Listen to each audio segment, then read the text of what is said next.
Good morning. Good morning. And welcome to the Sarah Stevenson Tuesday Forum. We're so happy to have you here today.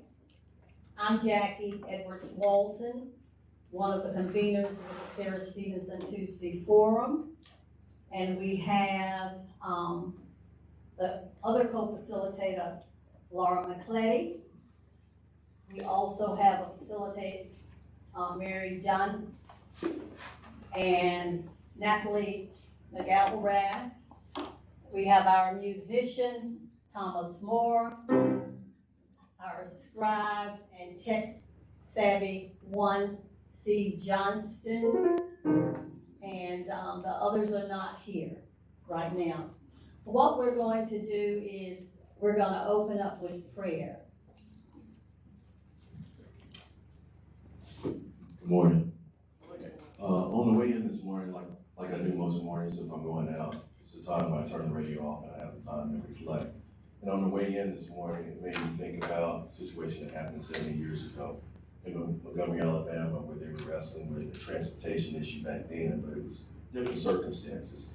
But the difference is that in Montgomery it became a national issue, and now we're thrust into the national spotlight once again, even though it may be a little different subject matter. But it made me think about the book of James, chapter 1, verse 19, where it says, "Be quick to hear, slow to speak, and slow to wrath." And that's my prayer this morning, that we be good listeners of the information. Thank to the facilitators, Ms. Jocelyn and Mr. Ismaail, who took the time to come and actually put themselves on full display this morning to share information about this transit tax. So let's pray.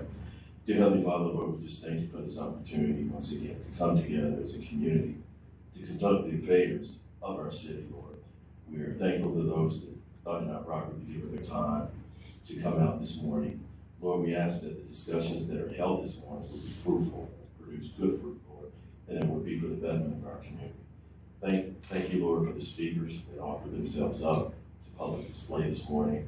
And most of all, let's thank the facilitators of this great forum that give generously of their time each and every Tuesday to bring fruitful information, productive information, to help us to grow and educate us all as a community.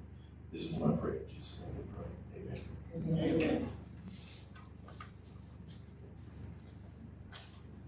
Amen.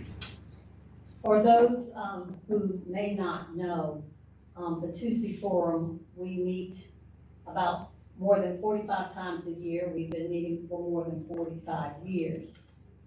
And we hope that you can join us as many times as you can. We're going to ask that you silence your phones, lower the volume.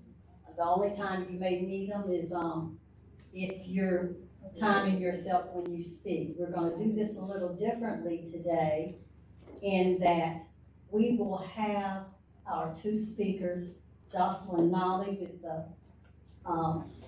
Black Political Caucus of Mecklenburg County, and with Ismaail Qaiyim, who is Qaiyim. He told me that.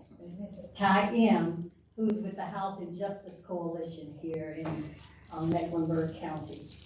And I invited the two of them several weeks ago. We had no idea where they would fall for or against the 1 cent transit tax. And in the case of the caucus, they made their endorsement last Thursday, and it became public yesterday? Yes. Became public yesterday. So I have no idea what they're going to say. But the process today will be that they will speak for 4 to 5 minutes. Then we will have question and answers. And if y'all will take about 30 seconds to ask your question. And we do ask that you be considerate in asking your questions. If you need to write your questions down, as I said to some of you earlier, we have sheets and we have pens. Please stick to the time frame, 30 seconds. There's, of course, no debate going back and forth. And if our speakers, if you will answer your questions in about 1 minute. okay? And then we'll do that until about 9:15. And from 9:15, we'll go around the table, passing around the mic, and you share what you feel about the transit tax. And you'll hear information here, and many of you, I know you've been to forums, so you know most of the information, and they may share a lot of it here today. But are there any questions as to the process for today? All right, I look forward to our going through this. All right, we'll get started. If y'all just share, if you will just share the mic, okay?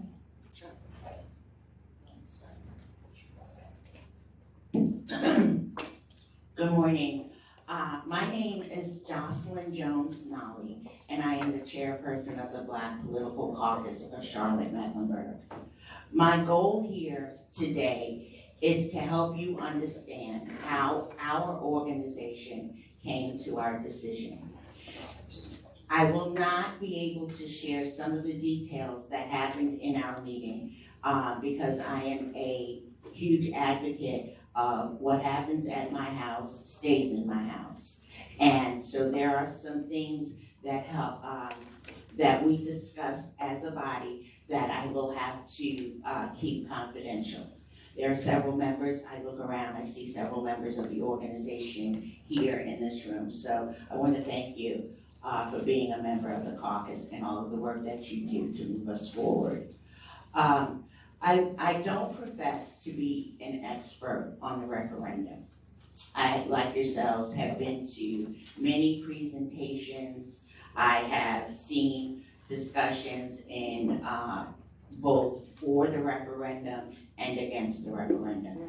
I am only here to discuss how my organization, what we consider as the Black Political Caucus, and I will say this, that we have members, and I want to make this very clear, we have members that are for and against the referendum.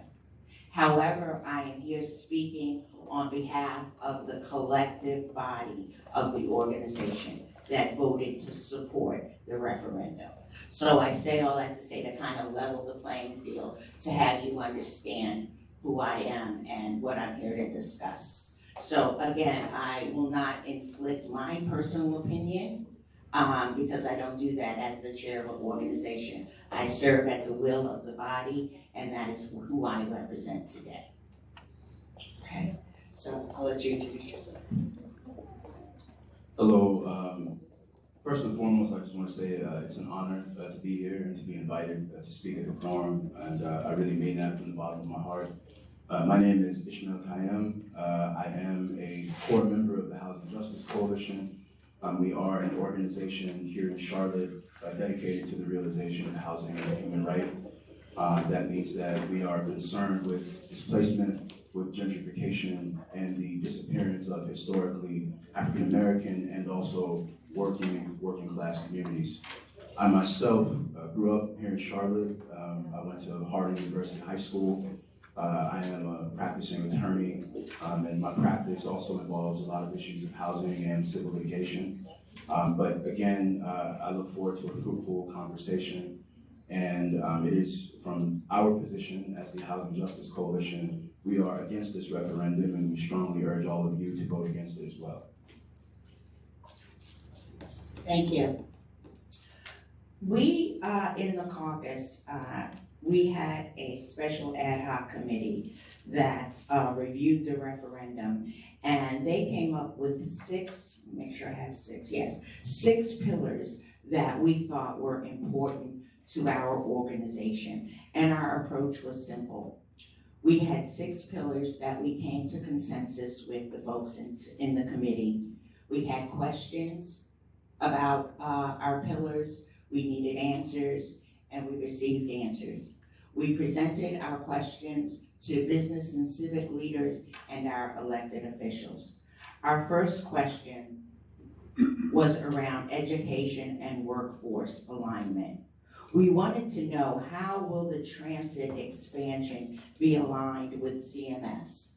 So for those of you who have students that are school age, you're aware that CMS has several magnet schools and also early college choices for children. One of the things that we wanted a guarantee about was that, will these new transit schedules align with CMS? So children, our children, Black children, can get to magnet schools, can get to their early college programs. And we got confirmation that that is something that that this program will work towards. So we are very proud of the gains that we made in our education space. I'm sorry, I'm speaking from my notes here. The next pillar that we talked about, and this is something that my neighbor here is very passionate about, and so are we, preventing displacement. We need answers. What new and expanded protections, including dedicated funds, will be committed to preserving history and preventing Black and low-income families and businesses from being displaced by transit-driven development? We asked those questions. We got some answers, but not enough. And we have also aligned ourselves with committing to work on preventing displacement. The next question where we needed answers from was about community resources. How will transit expansion be leveraged to improve food access, healthcare, essential services, and infrastructure? The fourth pillar was small businesses and jobs. What enforceable targets will be set to guarantee Black and minority and women-owned business real participation, including access to contracts, capital, and bonding support? Our fifth pillar was safety. How will this collaboration be prioritized over finger-pointing to create a safety culture? We asked that question. We were very concerned. And lastly, accountable governance. Will there be a commitment to quarterly public audits covering contracts, vendors, ridership, workforce opportunities, housing, outcomes by rail, and by zip code? So we too asked those questions. So we did get answers. We're very, I won't say proud, but we realized that there's a lot of work to do with the answers. So regarding education, like I said before, today CMS students and senior citizens benefit from half price and full price fares. The bus network will be the backbone of the transit system, and they will have committed to expand bus routes and microtransit by 50% in 5 years and improve 2,000 stops within 10 years. Additionally, nearly all CMS students will be within a 10-minute walk of improved bus service. That doesn't happen today, folks. We don't have CMS students. Bus service isn't available for CMS students today. So we feel that that was a big win for the community. Workforce development. A coalition of the City, County, Charlotte Alliance, FFTC, UNC, Charlotte Works, CPCC, CELC, Knight Foundation, and Leading on Opportunity for CMS are already collaborating on a framework for job seekers and small businesses to access existing and new programs. Expanded training and capacity building and leveraging existing programs to support small business has already been happening. We also got in writing promises that large horizontal construction firms are actively engaged in discussions to mentor, partner with smaller, local, and minority-owned businesses, creating pathways for protege models and economic business participation. Let's talk about housing. The City of Charlotte's 2024 Housing Bond investment priorities focus on home buyers, low-wage workers, households at risk for displacement, and vulnerable population. This $100 million bond investment includes $49 million targeted specially for anti-displacement, in addition to $35 million in new affordable housing creation. Future housing bond ballots initiatives could expand these investments. The community has strongly supported housing bonds for the last election cycle. Next pillar, investing in underserved communities, mobility, food access, healthcare, and safety. City commitments include investments in sidewalks, lighting, pedestrian safety, transit accessibility, and roads in needs of investment areas. We have a commitment to raise awareness with public-private partners regarding the issue of food deserts and fresh food options in the community. And what you see is already in place is strengthening community safety, increased security on the light rail is already underway, and the new authority will oversee all safety measures. Regarding governance, accountability, and community voice, so across all of the cities and towns, Mecklenburg County requires seeking ridership representation and focus on reflecting the voice of the community. That means us, right? So I encourage all of you, as I've encouraged my members, to apply for the Metropolitan Transit Board. It is our voice. I believe the city has 12 seats available for the community, and the county has 6. You should apply for both the county and the city. If you do live in any of the towns has 1 seat each, I believe. You should apply, everybody. We can only make the change if we're at the table. So in conclusion, we as the caucus felt that this plan is a plan that is built on opportunity. A couple of words of reflection that I heard from several members. First of all, 80% of the ridership of mass transit here in Charlotte-Mecklenburg is Black. I don't know most of you all, but I would guarantee most of you all drove here today. Riding the train this referendum is good for folks that ride the train. They are our people. 80% of our people, that's a wrong analogy. 80% of the ridership, which is Black, will benefit from this plan. This is for Black people. Let's not make any mistake. It's not a cure-all. It doesn't fix everything that is wrong with Charlotte today.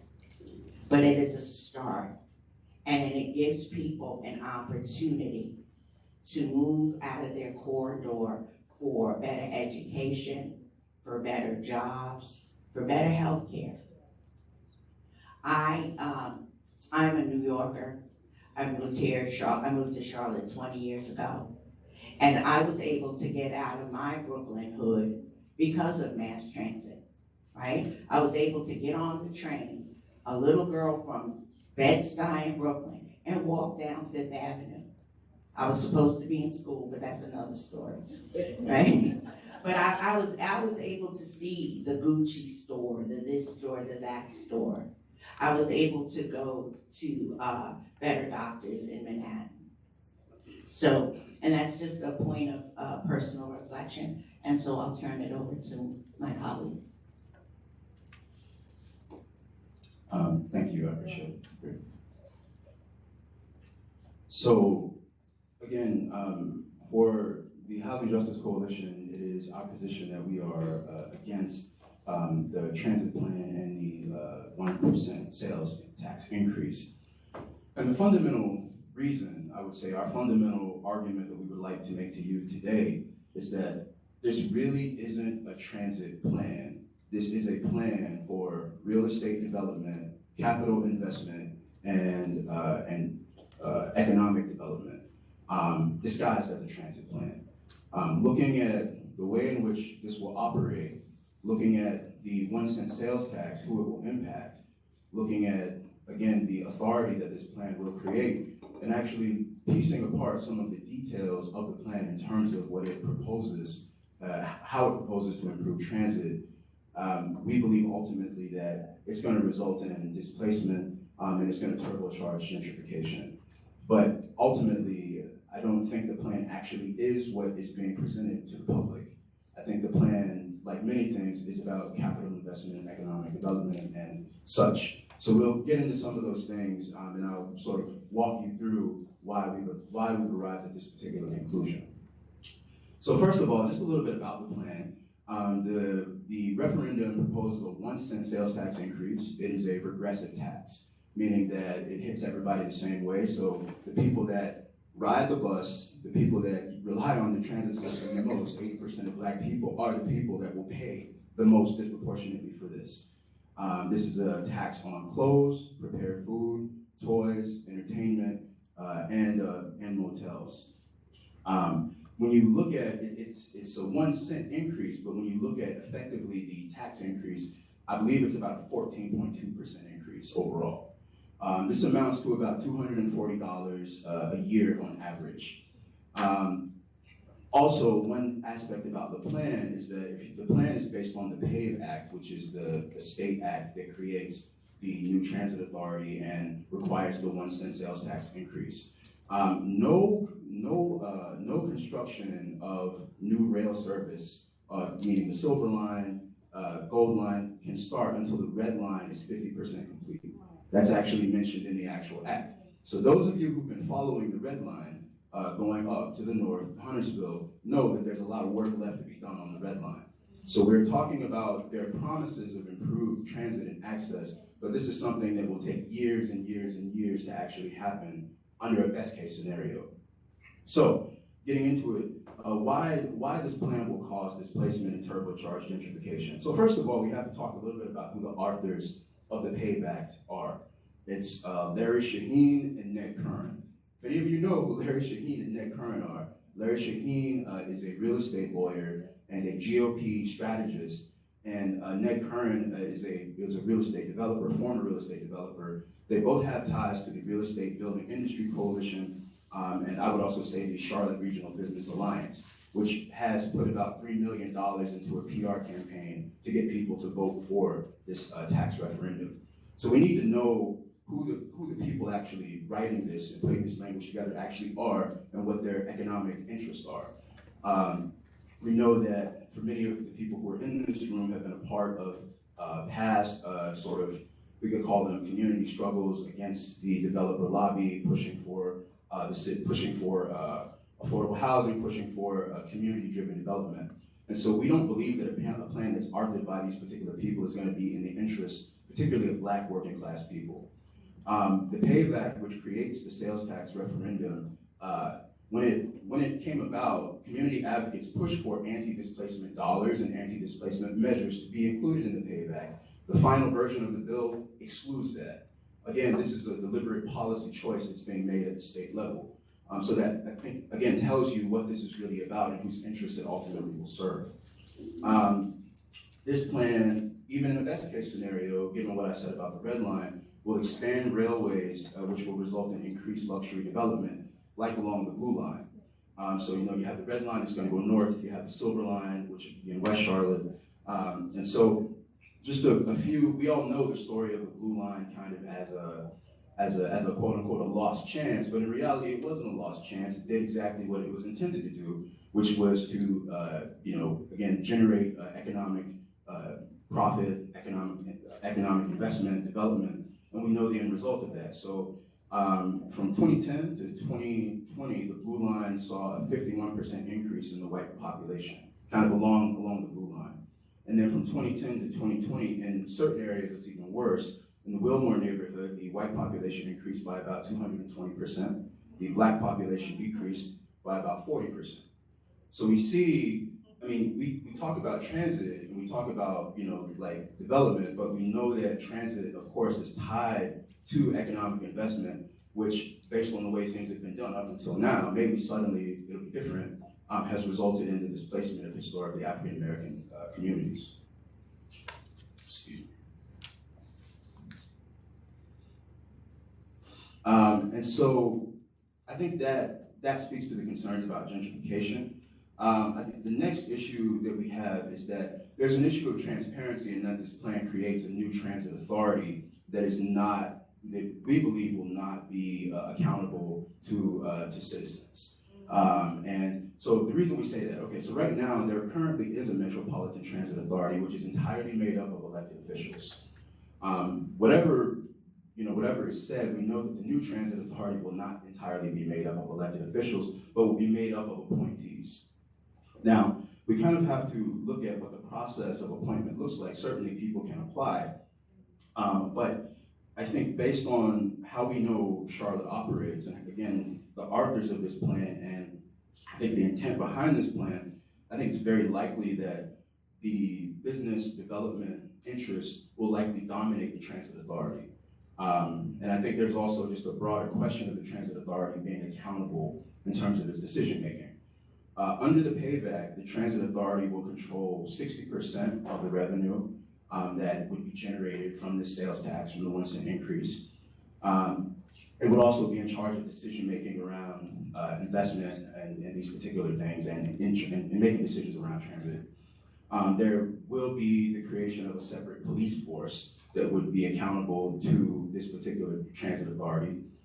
Personally, and I think from the housing justice perspective, we don't think that a police force that's not necessarily accountable to public entities is a good thing, but we understand, people may have different thoughts on that. I think also as well, I have to mention this particular example. So yesterday, city council meeting, Councilwoman Molina in District 5, who has been voted out, there's a bit of a controversy where basically she made it known that she was going to apply to be on the authority, but she is also one of the people participating in the appointment process, or the process of selecting people to be on this authority. And Ed Driggs, who's also a city councilman, and the city attorney said that this is not a conflict of interest.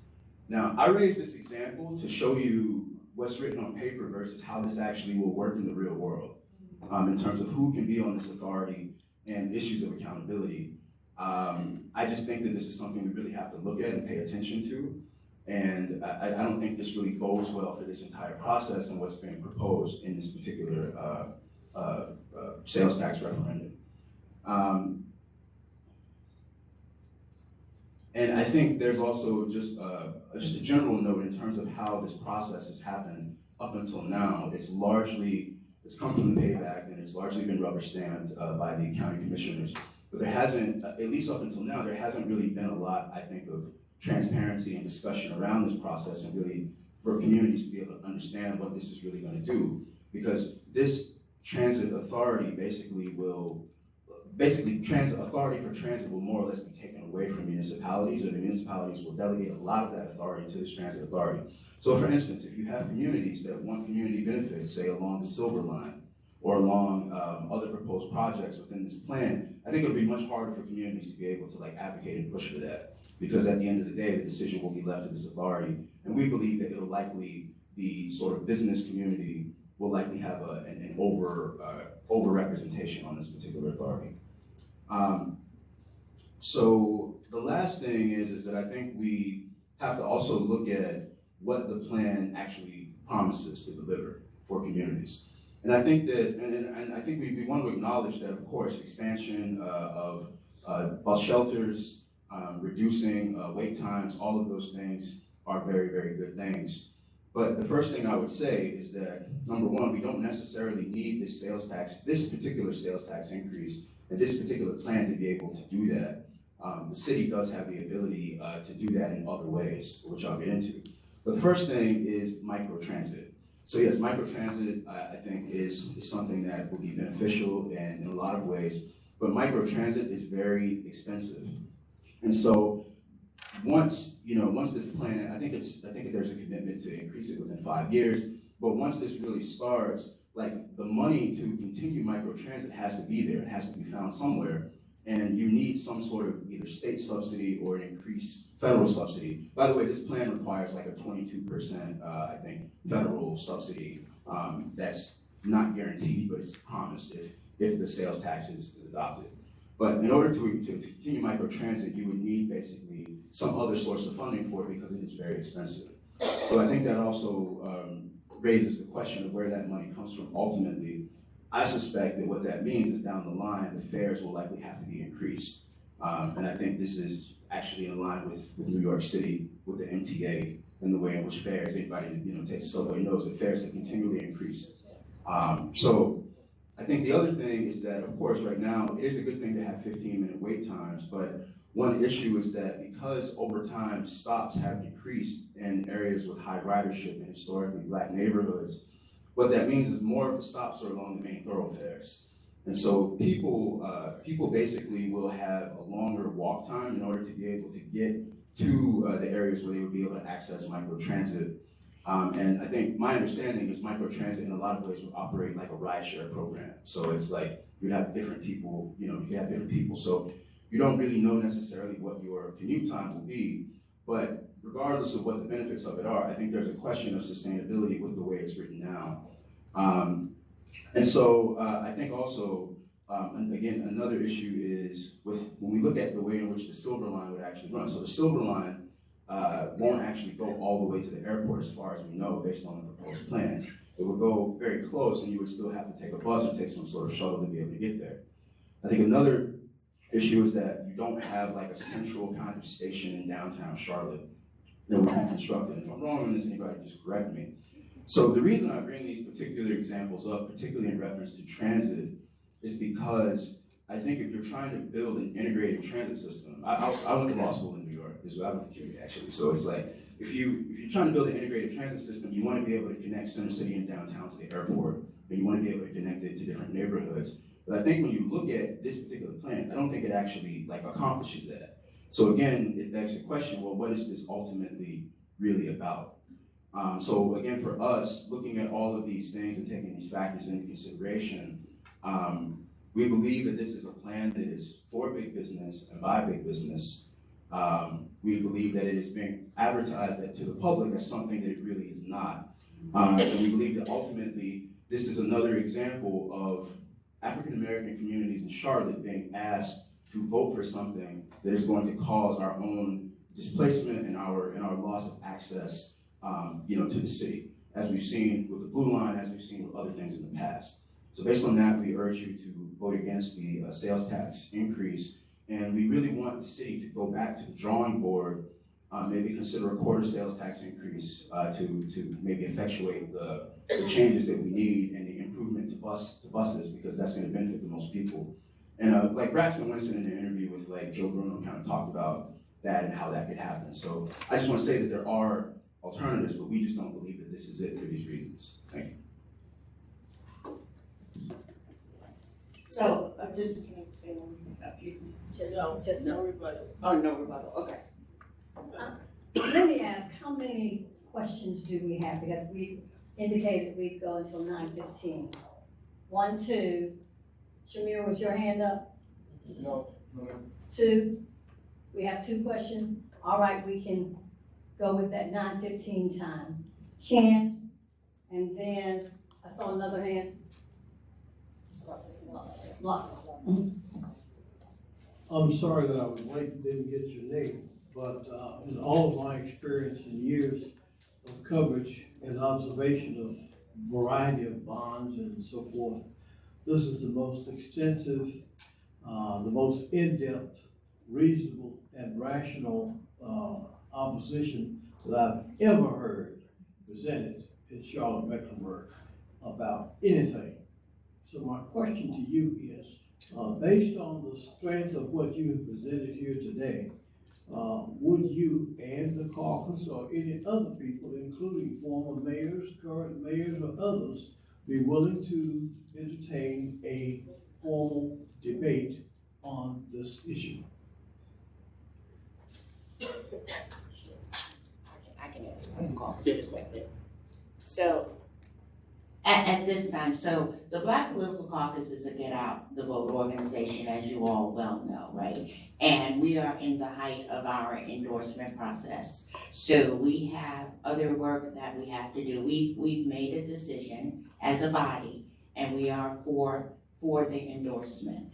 However, as I stated previously, we are still open for discussion. My colleague talked a lot about what ifs, right? And he mentioned the airport. The airport is probably the largest employer, or one of the largest employers of Black people in Charlotte. There's no bus service that gets these people who are minimum wage workers in some case to their job. They get to the Renaissance Hotel or the Renaissance Community over there on West Boulevard, and some people have to walk. So for all of that, we are for the referendum. The question was, So I think from our perspective, we'd be willing to have a conversation or call it a debate, whatever you want, with whomever would be willing to talk to us. Because a lot of the reason that we're here and we're doing this is because we want the public to make an informed decision. Like, obviously we have an agenda and we're pretty straightforward and transparent about what that is. But at the end of the day, the voters have to choose, and that's a democratic process. So we just want people to be informed. So any kind of conversation around this issue, and I would say the broader issues it connects with, is always welcome on our side.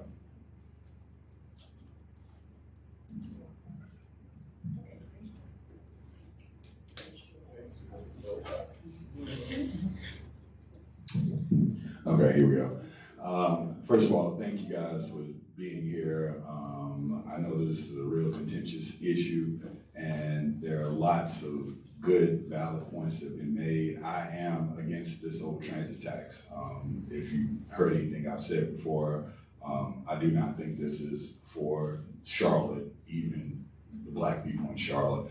But I just like to know from you, ma'am, Ms. Nolley, can you just explain at least one major point of the transit governance interlocal agreement, the original, the first amended transit governance interlocal agreement, and the second amended transit governance agreement? Can you just explain one major point of each? I'm not sure what you're talking about, the governance agreement. I'm sorry. I'm sorry. The payback, what we originally said that and what the gentleman said they changed. Oh, I'm sorry, I can't speak on that. I'm not aware of that. Thank you. We did that. I'm sorry, I don't know. If it's empty or not. I don't, anybody here? I'm not sure if you're referring to the payback. I did make some points about the payback as well, but if we don't know, we can always follow up and get more information. Talking about the changes that they made, the initial. Okay. Oh, from in the state legislature? Okay, yeah. No, the transit governance interlocal agreement was the agreement that was signed into the half-cent tax.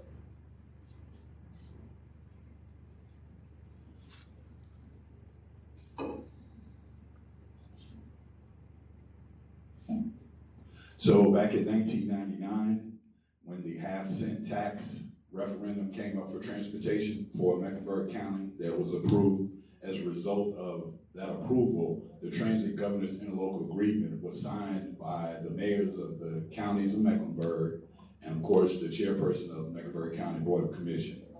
And in that agreement, the MTC was formed. So that is the origin of all of our transit issues. Before then, we had a bus system that worked.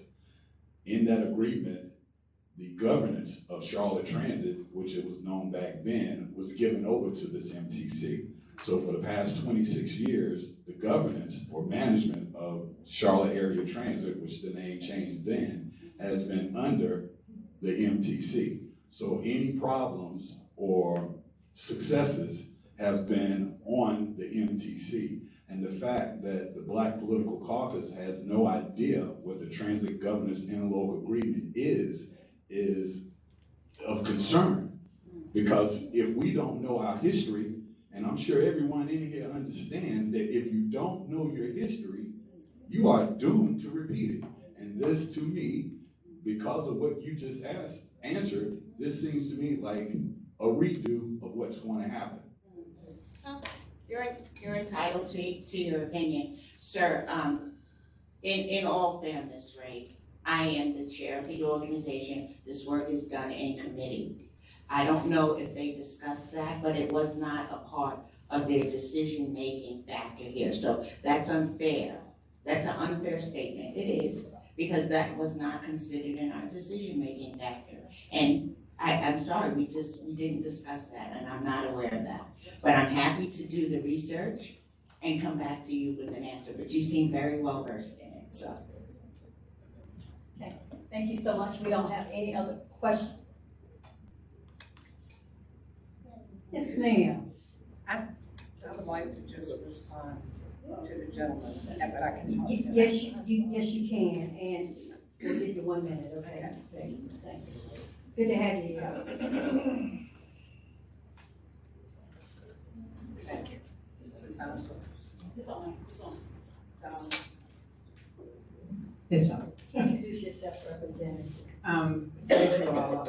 My name is Representative Becky Carney, and I'm in the House now.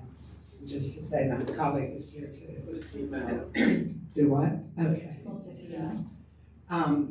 I was on the county commission back when this whole plan was developed. And I was the one that, of the county commissioners, we all voted to put the referendum on the ballot. And at that point in time, this authority was developed, and it included, it was part of the plan, right? The people were voting on was to develop this metropolitan authority, transit authority. When that was developed, it included, and it was done by elected officials. It was done by the mayor who serves on it, and then representatives from the city, the county, and all the towns represented in the counties. At that point in time, every mayor had signed on to the transit tax to support it, except one community, and that was Pineville. They did not come to the table at that point in time. So fast forward to where we are today. I always felt like if this is going to be a train, you don't just stop a train at a county line, you know. I've always felt it should expand to a regional approach. And so with this new proposal that is before the community, this authority was put into the PAVE Act in Rome. They would develop an authority that would not be run by elected officials. It would have the community representation from across the county on that governance board. That's how it transitioned. So all these years, there was another part in that plan that I supported. I went to, before the county ever voted, I went to all the mayors to see. Yes, you had 1 minute. Okay, I went to all the mayors, and that's when I found out Pineville was not on board. And the one issue they had was this authority, when it was appointed. They had an issue with the fact that it was going to be 20 years before they ever went to the legislature to get the approval to move ahead with the regional. That was always in the plan. Here we are, and that did not come to fruition. Excuse me, Becky. I'm sorry.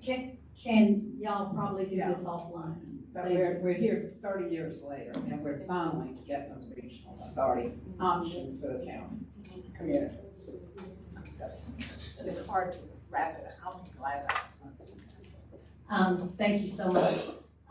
For those of you who came in late, you did not hear that we would have the speaker speak I'd indicated initially 5 minutes, but the additional time was needed, and it's appreciated. And we also indicated there would be, at 9:15, we'd end the question and answer, and then we will start going around the room round table. Each person will have the opportunity to speak for 1 minute regarding the 1 cent tax. If you need strips of paper to write your questions down, your statements down, you can come to get them, or we'll get them to you. And we also have pens and pencils up here to help you.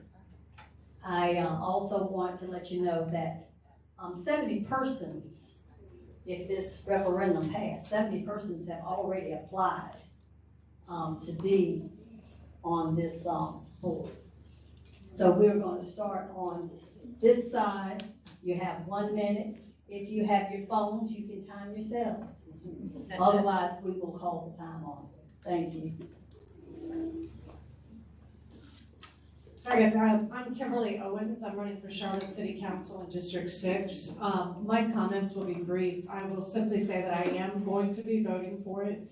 The people with whom I've spoken in District 6 are very strategic about their approach to it. A number of businesses have employees who honestly cannot afford to live in District 6 with the housing prices the way that they currently are, and are employed in District 6 and are experiencing difficulty coming to work on time, having predictable schedules. You can drive through South Charlotte in the midst of a rainstorm and you can see people who are standing, literally women holding their high heels in their hands under an umbrella because we don't have sufficient bus shelter in District 6. So I will be voting for my district, although I am clear-eyed and keen on the number of things that are have been expressed here that are negative about this plan. I'm very hopeful that I will be in a leadership position to be able to bring some good judgment to some of the things that will make this more practical. And you don't need to stand, it kind of messes up the camera angle. I will sit there. Yeah, I know, but you don't need to stand. Yes. Okay. Morning, everyone. LaWanna Mayfield, a current conservative on City Council at large. No, I would not be supporting it. Yes, a couple of us went to Boston last week and looked at what they did with how they attacked their transportation needs. They have 5 different sources of income coming in, including the fact that they created a millionaire's tax / fair share tax, along with they receive state funding, a MSD, as well as they are able to issue their own revenue bonds, and they receive federal dollars, and they're still underperforming. So for me, listening to a good majority of the community, I have a concern of the idea of a 27-member board when around the region, there is no board that size. The largest is about 15 to 17, and with the General Assembly already identifying who they are putting on the board, this is very much going to be a corporate board. Yes, it is noted that the city of Charlotte has 12 seats. We do not, because the General Assembly also put in that language that 2 of those seats go to the Greater Alliance, 1 of those seats go to Foundation for Carolinas. We got 7.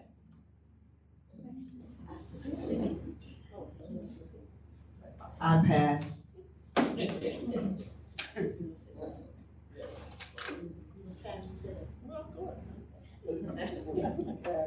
I am against it for what has been said today. I think that you're just way ahead of what needs to be done. We need buses first, not more light rail. The partial tax of maybe 0.4% or something that's not the 1%, I think can do buses, but what good is the light rail if I can't get to it? And right now, if you live on W.T. Harris near North Lake to maybe Tryon, there are no buses. You can't get to a light rail. No way, there aren't buses. We need to put more buses so more people that look like me can get to the light rail.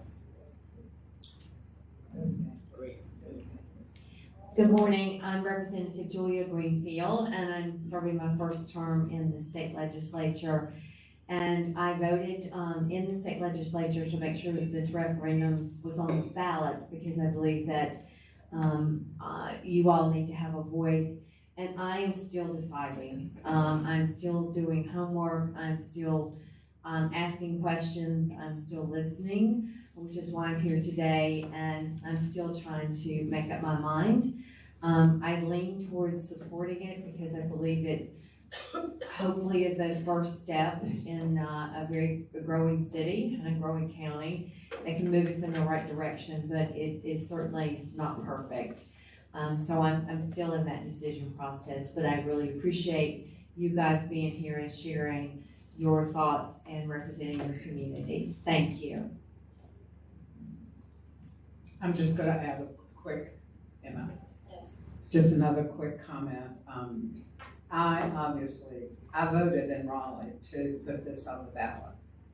We have had several communities there to want issues across the state to be able to have a referendum and let the people at the local level decide. First and foremost, that was what my vote was based on, was to let it come here and let the community decide. And this is an incredible discussion this morning. And that's why I'm here today, trying to hear other parts of the community now that we're back in Charlotte and Raleigh. I'm leaning towards supporting it, not leaning, I am supporting it because I know the vision that started back in '99. Has it had hiccups? Yes. It has taken 30 years ago is when that happened. 30 years for us to get to an opportunity to have a regional authority. It's a county-wide that will expand down the road to region, so that this can become, we're a center of the region, and that's one vote. Good morning, my name is Addie Karen. I live in District 4. I'm a firm believer of what the gentleman said. You know, if you don't know your history, you're gonna repeat it. Even though it's a 1 cent tax, in essence, it accumulates to be in the hundreds. Those same people that you're saying that you're gonna help, it's gonna cost them too. And their income is not, it doesn't even look anywhere close to most of us that are sitting in here. Thanks very much.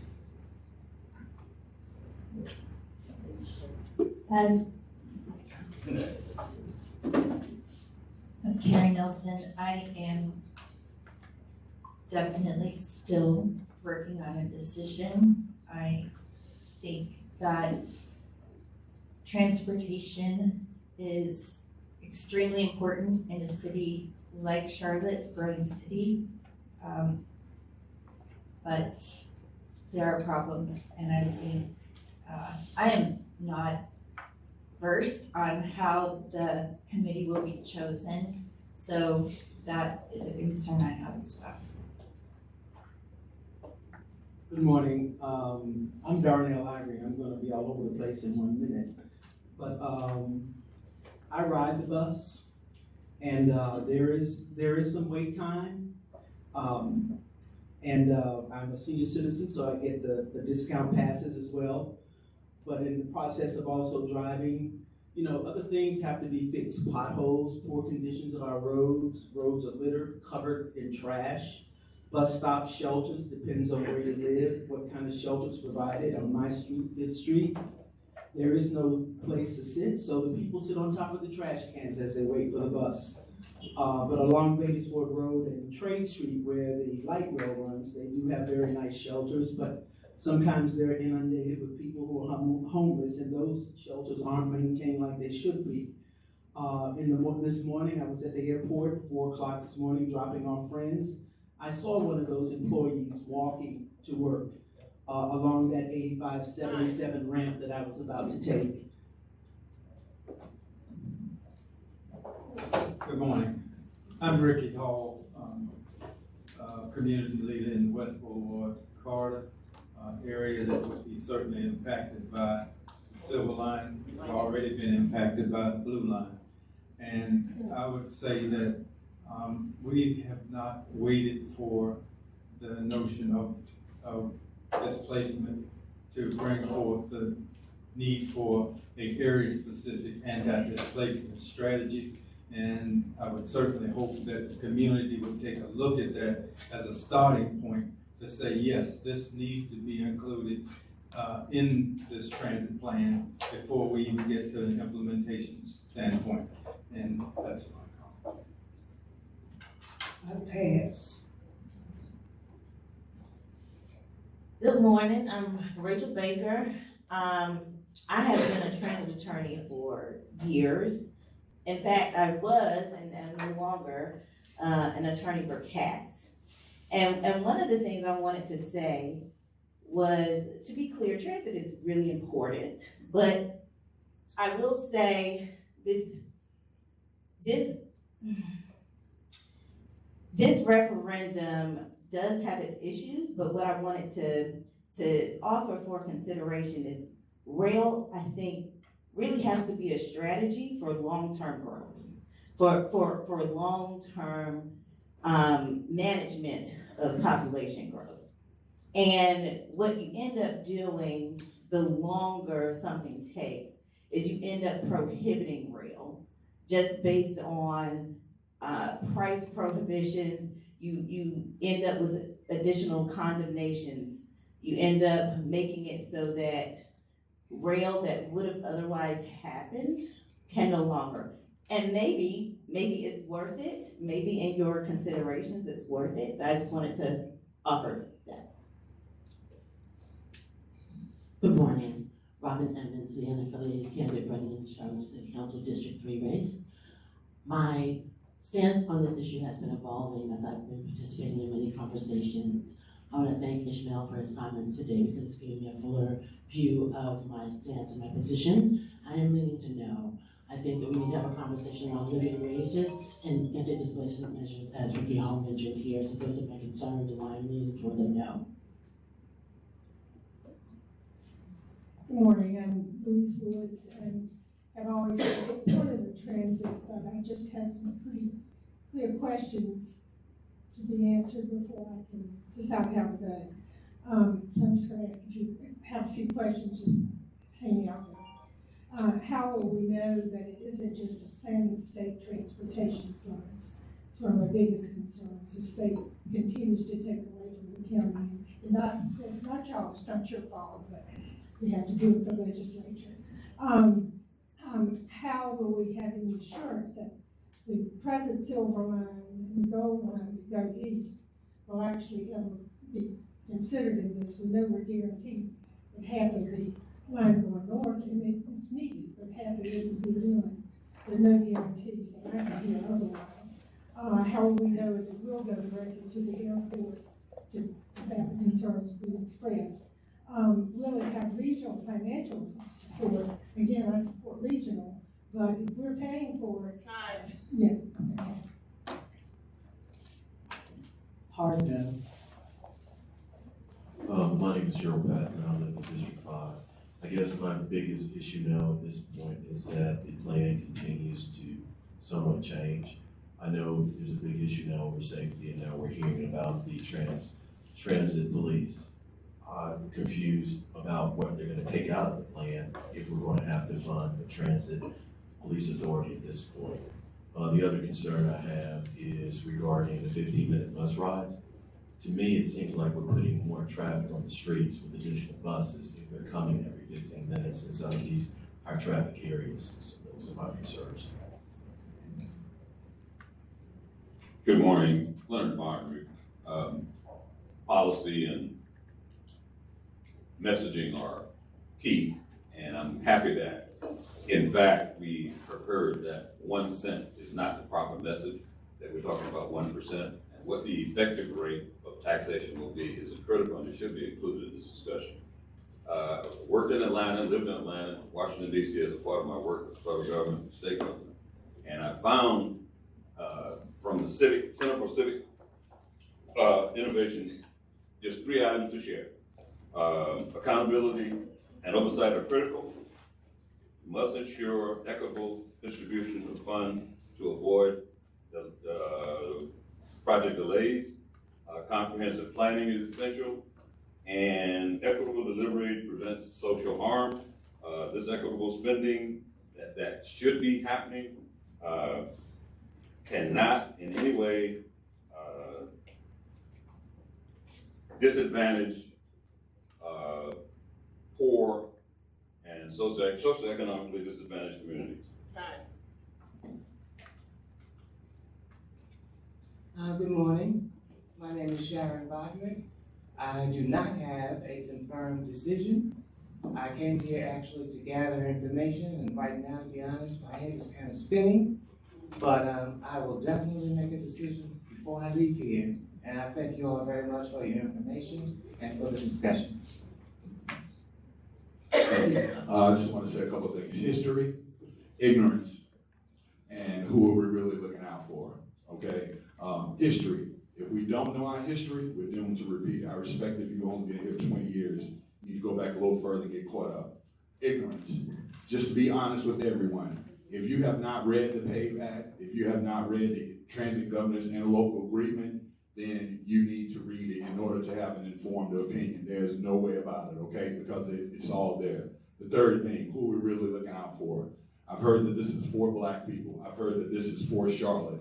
If it is, then why are we going to put $9 billion into a commuter train, not a light rail, a commuter train into northern Mecklenburg County, where it's going to service 125,000 people, when we had a plan back in 1997 for a wheel and spoke transit system that would alleviate the congestion in Charlotte. Here we are 30 years later, that would have been finished, but because the MTC that was approved and formed back in 1997 said, no, that's not the plan. So again, history, ignorance.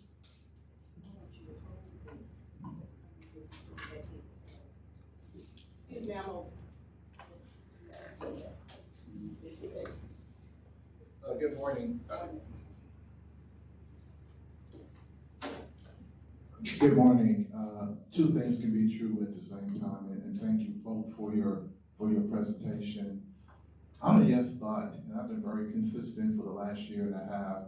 I think the process really is an interesting one that I had some faults with. Two, there's no language about displacement, and I've been firm that this bill needed language about displacement of small businesses and communities. Third, there's no language about the utilization of minority businesses that not only construction related, but also professional services. And thirdly, the authority itself, right? And the council will make appointments to the authority. Ismaail, you need to apply for the authority because we need individuals that will keep individuals in this process honest. Good morning, my name is Dialva Arnold. I am a paid consultant with the Yes for Make campaign. There is no price on my integrity, however, so I do believe everything that I'm saying. Very involved in the plan and the projects and the details. This is a countywide plan where there are no buses, there will be microtransit. So bus, railroads covers the entire county. There are 157 people that move here every day. So we need an infrastructure that will carry us into the future. Jobs will be created for people who need them, and we will have transit to be able to get them to the jobs. $120 is the commitment to people in poverty. I'd like to change the conversation to how do we get them to jobs so they can afford $120. And so this is, what's regressive is to force people to live in a car-dependent society. So they need transportation and public transportation. Microtransit, where bus doesn't pick up, microtransit will pick up where buses doesn't carry. There are currently $44 million for anti-placement displacement dollars that are approved by the city council. We need more in the fund. Council member, we need more money in the funds for that. This is a plan that includes roads, thank you. And tonight there is a public information session at 6 p.m. At Goodwill Opportunity Zone. So please come out and hear the details about the plan. Thank you.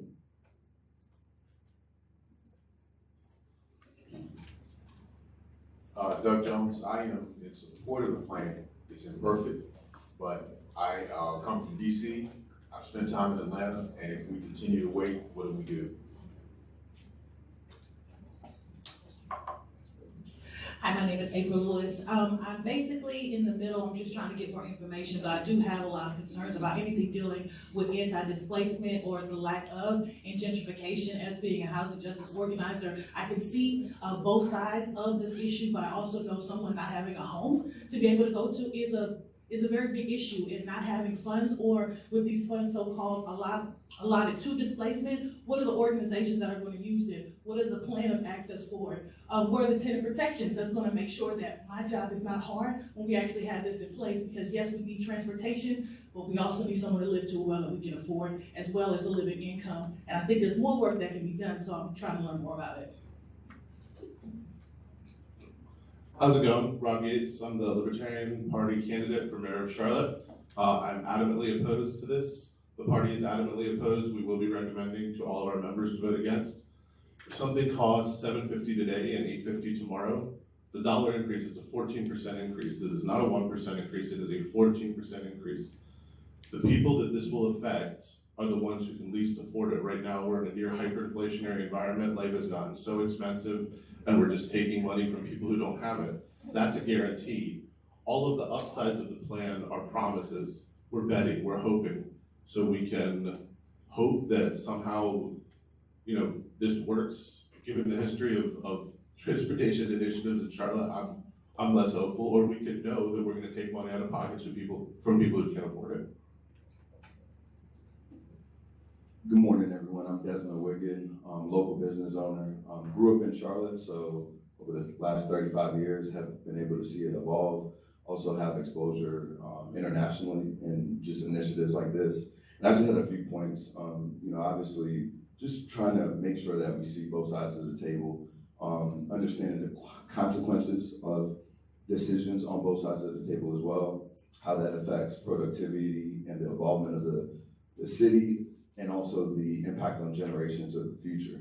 And then lastly, just even if it does get passed and it does go through, how are we holding the voices accountable, and how are we measuring that as well? I got my timer on. Hello, everyone. My name is Morris McAfee. I'm a local attorney here. I actually live on the north side of Charlotte. My office is in Uptown. That may be a reason why I was a little late here today, because I'm also running a campaign, which probably those advisors will say you should shut up about this. But I will just say this at the time that I have. I don't think, and I think that you would be naive to believe that we will ever get a bill that has to be stamped by the Republican legislature that's perfect for our community. I look at a situation of, do we get something or do we absolutely do nothing? And we know we're a growing town, or a growing city. And with that in line, I'm not sure exactly where we're at. Me and my wife go back and forth. She's from New York, so she has a different view than I was. But at this particular time, I'm not sure exactly we can ever get back and get something better than this.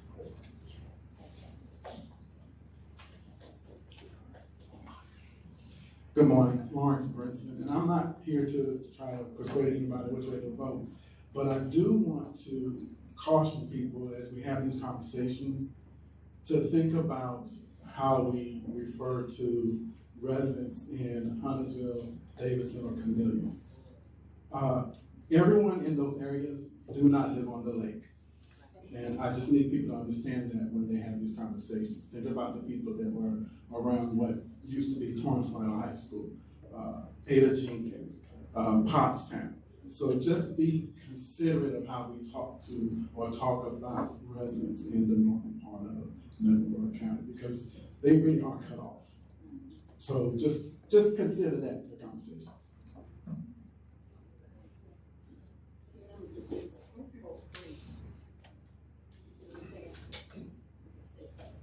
Oh, yeah. Hi, I'm Mary Ramsey. I'm just here as a reporter, so I'm just a neutral observer. I'm Ricky Mitchell, and I'm still on the fence. Hello, my name is Samir Hamid. I almost made the ballot for mayor as an unaffiliated candidate. I'm a business owner here, lifelong resident in Charlotte. As a business owner, I'm told that this is like a business-friendly tax, that this will bring more, opportunities for us to grow our economy. My only concern is that businesses are nothing without their talent, and I'm a big advocate for Charlotte homegrown talent. And, you know, the displacement element of it is a big concern because, you know, if we reset the baseline without any, you know, if we do it recklessly, then a lot of people get left out and it'll look like it's some, you know, standardized tax for everybody, but certain people are going to be affected more, and I don't want to leave that out. So I want to have, you know, more inflow of businesses, but I think that Charlotte can have their pick of the litter with whatever businesses treat its people the best.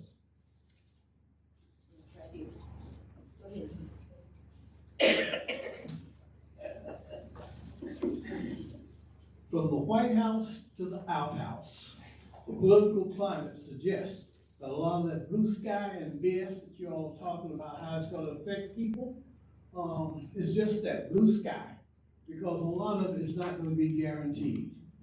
Furthermore, if you look into the specifics and more of the details of what has been presented here today by the opposition, those of you who may be either sitting on the fence or those of you who may be in favor of, and like her, I'm unbiased observer.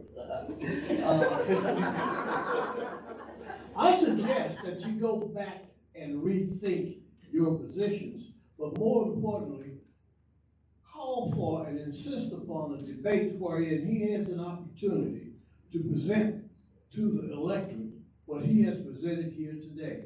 Because a lot of that blue sky and BS is 20 years down the road, if that.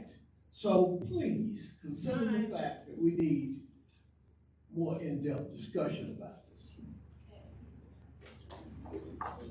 Hey y'all, I'm Jesse Oppenheim. I'm running for Congress out in the 8th District against Mark Harris. There are a lot of very good arguments against, especially based in history, especially about the regressive tax nature of this. However, some of you, especially Councilwoman Mayfield, will remember I got into this after moving to Charlotte and seeing a young woman, it shouldn't be important, but based on discussions of race, it was a black mother, pushing a stroller through South Boulevard because there wasn't pedestrian pathways that hadn't been considered or baked into the plan. And one thing that I think does need to be considered as we think about this transportation bill is that it also takes into account pedestrian pathways. It also takes into account reflective paint on the roads, which help reduce car crashes. I have seen far too many times ambulances stuck in traffic jams trying to get people to safety. Yes, this is a deeply flawed and imperfect plan, but the current status quo that we have is not sustainable. Good morning, everybody. Ricky Robbins, candidate for sheriff, native Charlottean, and just want to remind everybody there's a very short window before we vote on this. Whether we are for or against it, we need to make sure we do our homework, and your vote will matter in this matter. Good morning. I'm Rodney Collins. I'm also a candidate for Mecklenburg County Sheriff. I support the plan. I live in an unincorporated area in Mecklenburg County that used to be quiet, that is now oversaturated with development. So the projects in terms of roadway as it pertains to how it specifically impacts my area and where I live is very, very positive. However, I do agree, and like the information that has been presented this morning, that the plan is not perfect, and it does have its flaws, but I do support it. Thank you. Robert Collins, good morning. I have a lot to say on this. I have not made a final decision yet, but I will say this to the people of the city. I'm from Chicago, lived in DC, lived in Nashville before it is what it is today. And the reality of it is this gentrification thing that we keep talking about, this displacement thing that we keep talking about, it's happening. It's already started, and it's not going to stop. So don't sell your stuff. Don't sell your stuff so that somebody can't come in and then raise your taxes so that you can't afford your house. And then you won't talk about 1 cent for these roads. The roads have to change, one way or another. Kids are going to get to school one way or another. But the city is going to grow. The more banks come in and the more tech comes in, the more the city is going to grow, and wealthier people are going to want to move into the area that you live in. don't sell your stuff. I haven't made a decision, but I'm assuming I will before I vote. Good morning, Brandon Wolf. Like my colleague here, I haven't made a decision yet, but I do have a few thoughts. My concern is there seems to be a history of distrust around underestimating costs and overestimating what the tax can bill. My eyebrow raised when I heard that the red line has to be completed first. So when we see the impact on our communities, there's also a growing number of infrastructure issues that I've observed around the city. And I'm also concerned that there seems to be there seems to not be a federal funding match. In most instances, when a federal match is not pleasant, local taxpayers gonna have to share on the unreliable cost of estimate that will end up have us paying more burden. Not to mention, didn't the half-cent tax from 2018 get absorbed by higher operating costs? I'm not saying yes or no yet. I'm just wondering if other priorities can be met to improve existing infrastructure. Are there alternatives to service stopgaps? And how can we begin to focus on more immediate community needs in the in-between times, regardless of what's been decided? Good morning, Cole Lee. Want to go first? You go ahead and then I'm going to get. Yes, ma'am. Cole Lee, I live in District 1. $240 is a reasonable amount that I would be more than happy to part with if it meant like an equitable, good transit system for all. Based on the information presented today, I am not convinced. I will be voting no.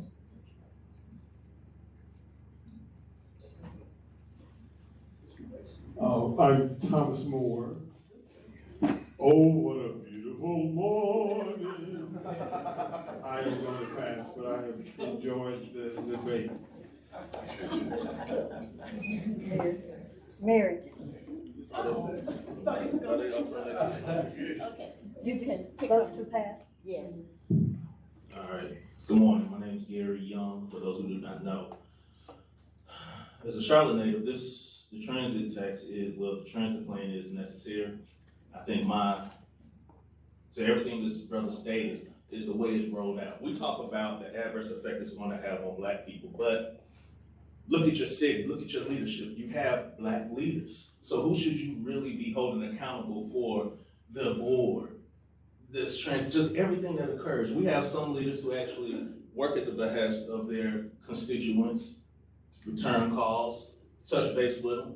Then we have some on a day-to-day basis who do not. And my thing is, if that's how they operate on a day-to-day basis, who are they going to be beholden to at the end of the day? When we talk about the makeup of this board, if you can't, in your position of power, talk to everyday citizens and work at their behest, how can I expect you to make the best decisions for us from the larger picture? And that's where I have an issue, the way this plan will be rolled out.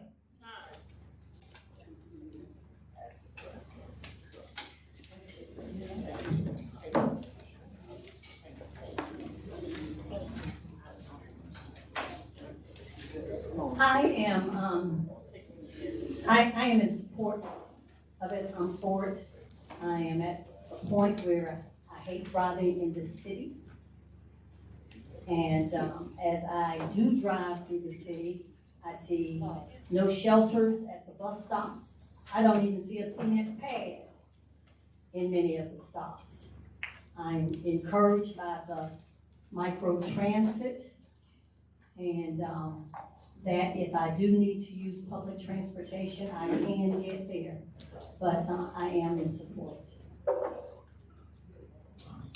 And I am not in support of the transit tax for various reasons. And I like to work with the people in our community to make sure that all people are considered when we're doing something like this. And of course, we need to make sure we have the right representation. I echo what Gary has shared. We need to look at who's going to be leading this effort.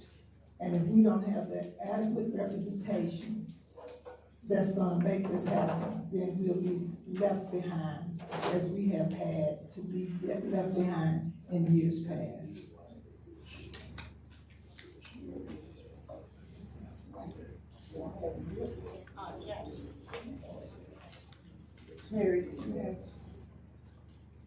I am a member, proud member of the Black Political Caucus. We had a vote, and this transit tax support did pass. I always support the will of the people with the Black Caucus. I do have some concerns. I want to make sure that we have the right people on this board, especially people who represent our constituents on the west side. I see a lot of people who are on the committee who are being paid who don't even live on the west side. They don't even have a dog in the fight, as they say. So I'm just concerned about that we have the right people who will speak up and represent those of us, because I do live on the west side. So I'm just concerned about that. And I guess that's it. Okay, thank you so much. It's really been interesting. And Jocelyn and Ismaail, if y'all like to take maybe a minute to parting words. Again, I'm here representing an organization who celebrates its 60th year in advocacy for the Black people of Mecklenburg County. And we stand in support of this referendum. We've looked at a lot of concerns, and we do agree that it is not a perfect bill. We understand that. But I think, like Attorney McAdoo said, we have to start somewhere. We need better buses. We do need rail. We need to move people out of their neighborhoods so that they can get to better jobs, better health care. And we need to ensure that our students have better access to transportation so that they can take advantage of educational opportunities around the city. So I stand behind the Black Political Caucus and ask you all to join us as we do. Ballots will be in the mail next week in support of our other BPC candidates and vote yes for this referendum. So again, I just really want to thank the organizers of the forum. It's an honor to be here. It's great to see the lively debate and discussion.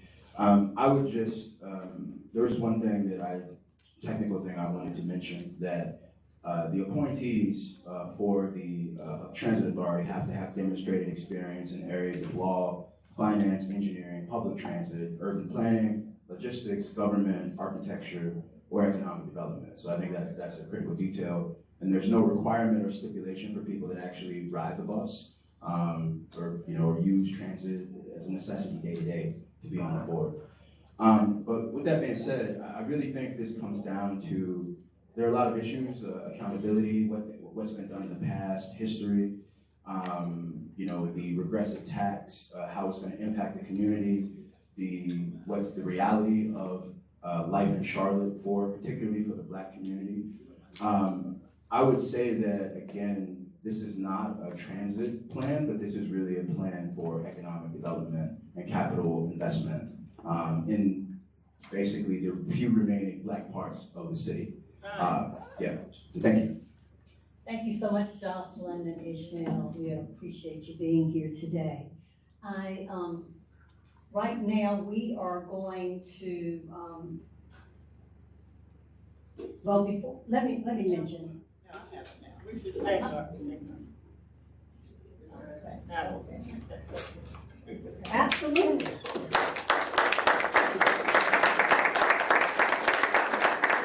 Please forgive me, I thanked them, but I did not have all of you thank them. I appreciate it.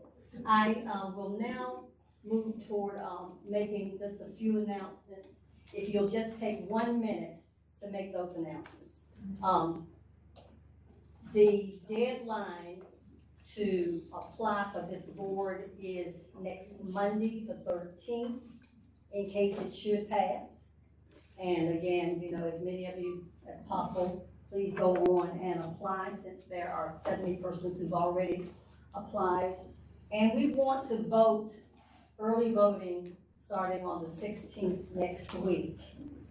And we want to vote for not four, but we want to vote the ballot. So, and, we'll now go into the announcements, but I also want to ask persons if you can help us put the room back together. Thank you.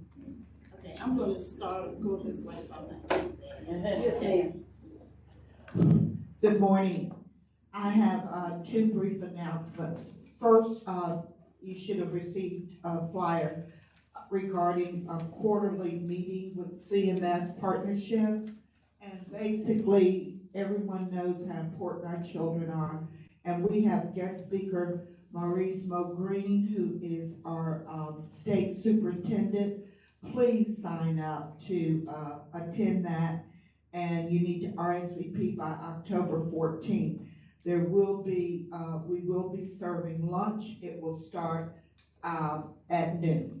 So please, if you're interested, go ahead and attend. We are accepting 300 and I think we're already at 220. So please do that. The other is you received a card. If you didn't receive it, you'll receive it next week. But it's Rhythm and Blues, Jazz, Blues, and You. It's going to be held at the Carolina Theater on Thursday, November 13th, honoring the late attorney James E. Ferguson. Elizabeth Randolph, if you didn't know her, she was a very prominent educator. And Jimmy and Minnie McKee, who were the founders of the legendary Excelsior Club. The funds raised from this will go to what is needed, mental health for children, as well as the Black philanthropy, and as far as community and family engagement for Charlotte-Mecklenburg schools. It is going to be a night to remember. So please, and the tickets are affordable. Thank you very, very much. I'm gonna actually let Alexis make the announcement of the flyer that you all have, but one of the organizations that's on the education flyer will be hosting your second Tuesday. It's been a while since we've done it, but 7:30 next Tuesday, NC Black Alliance Advanced Carolina will be sponsoring the breakfast for the next Tuesday forum. Thank you.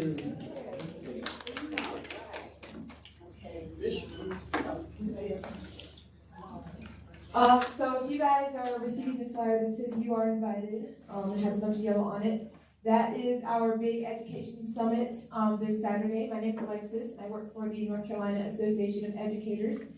We are partnering with some other education advocacy orgs to put on a large-scale training for community members and parents to learn how to stand up for our schools, how to share your story, and just sharing some of those like organizing tools to get your community together to support our schools. We're talking a lot about ignorance today. We're talking a lot about change and uplifting our communities. And this is a space that we created to learn how to do some of those things and how to protect our children as they get their education. Thank you.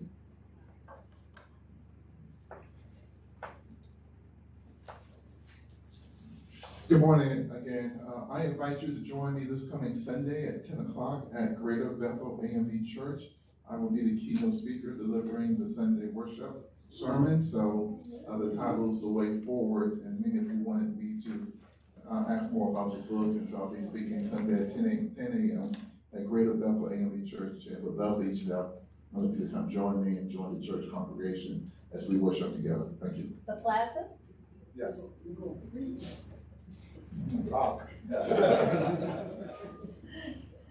Good morning.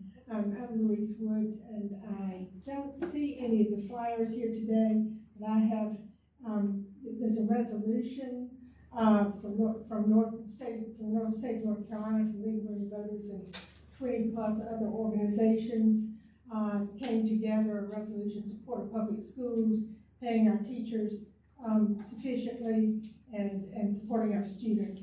If you have not had a chance to sign that resolution, I have a QR code right here. Just see me. You can pick it up, take it, and sign it. And we have 5,500 or more. We're trying to get 2,000 and on up. Just keep it going so people get the information that we are not adequately. The pay for teachers is abysmal. 40. Okay, I have an announcement. On next Saturday, on this coming Saturday on the 11th, We're gonna have a twice as nice attic sale at the 2600 Batesville Road Memorial Presbyterian Church, where we'll have a blood drive as well as a hot dog sale. But we will be selling items at 2600 Memorial Presbyterian Church from 8 o'clock until 2 o'clock on the 11th of October. Thank you. Good morning. I do want to share one other event. For those of you who are interested in the facts and the details around the transportation plan and the referendum, tonight at Goodwill Opportunity Campus at 6 p.m., the city will be there to present. You can ask all of your questions directly there, and then also at Friendship Missionary Baptist Church at 6:30 on Thursday night. The same. Thank you. I want to announce also about Friendship Missionary Baptist Church this Thursday. It's very important that you attend that if you're able. It starts at 6:30. And one of our speakers will be Mr. Robert Dawkins, along with, I think it is, David Howard. David Howard, right. Oh, yeah. Ms. Mayor. They will be speaking on the transit tax. I just wanted to announce that last week, the premier Black-owned coffee shop in Charlotte-Mecklenburg Archive at Vegas Ford Road celebrated its 3rd anniversary. And its owner presented here a couple of years ago. And so I invite all of you to go by, and as a matter of fact, you can join me after the meeting. And depending on who you are, I might even buy you a cup of coffee. Well, is it cold outside? It's freezing.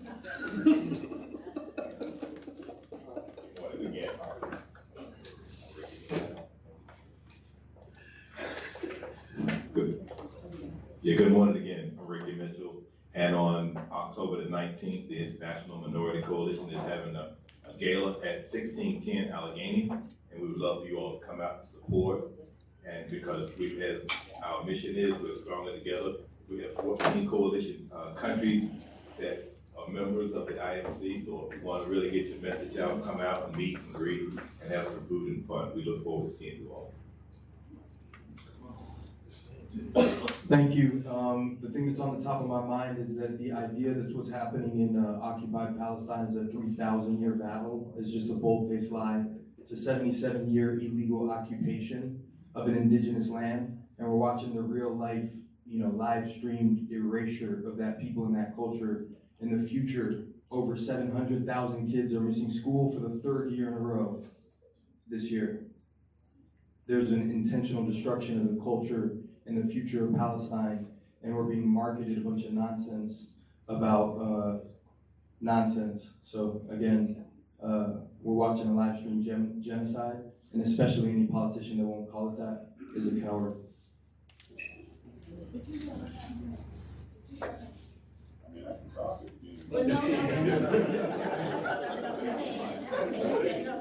Good morning again. I'm Ricky Robbins, candidate for sheriff.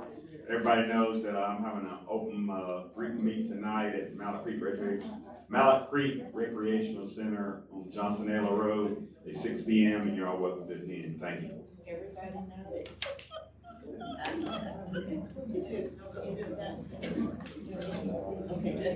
Yeah. October 25th, Lit Fest is back. We're going to be at Renaissance West. Bring out your families and your kids. Learn everything about literacy that you can. There will be tools and resources there to increase the literacy rates of your young child. Renaissance West, Lit Fest is back October 25th. West Boulevard. I'm going to hire you for some radio announcements. Better bake it. Y'all, there's an amazing concert coming up at UNCC October 19th. The Da Luna Orchestra will be playing. If you are curious about traditional Palestinian music and music from the Levant region, I would encourage you to come out. This is a fundraiser for displaced students from Gaza to continue their university education. So please come out and support. I have limited flyers, but if you'd like to bring one and share with your church, if anybody's interested in learning about more music from the Holy Land. Thank you very much. Hello, everybody. Just very quick announcement. So there is another forum or conversation on the transit tax. I will, full disclosure, this will probably lean toward vote no, but it is October 9th, hosted by Commissioner Susan Rodriguez-McDowell. October 9th, Thursday, 6 to 7:45.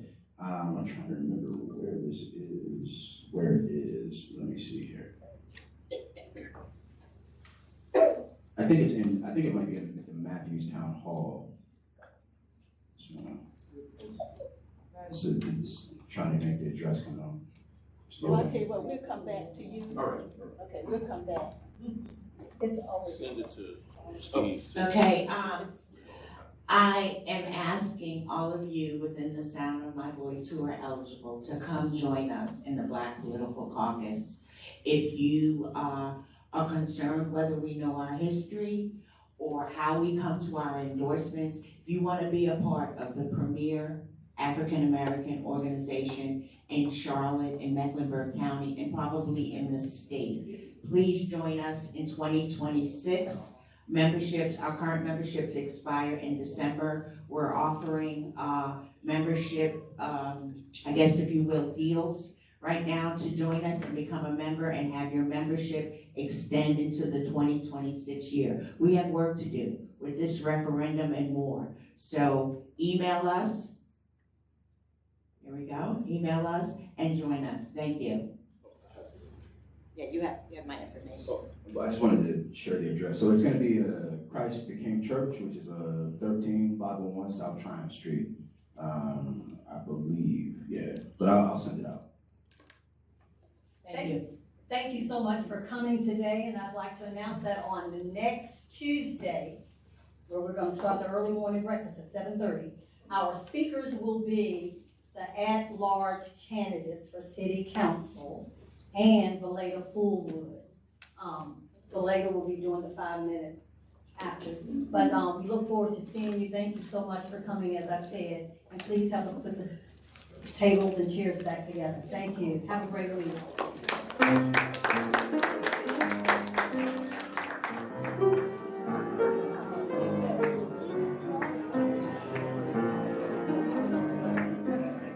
One more announcement, our Christmas party will be held on December the 16th, and that will be the party that we'll go out of the year with, because we will not be reconvening until January. And expect a good party, a real festive party on the 16th of December. Please come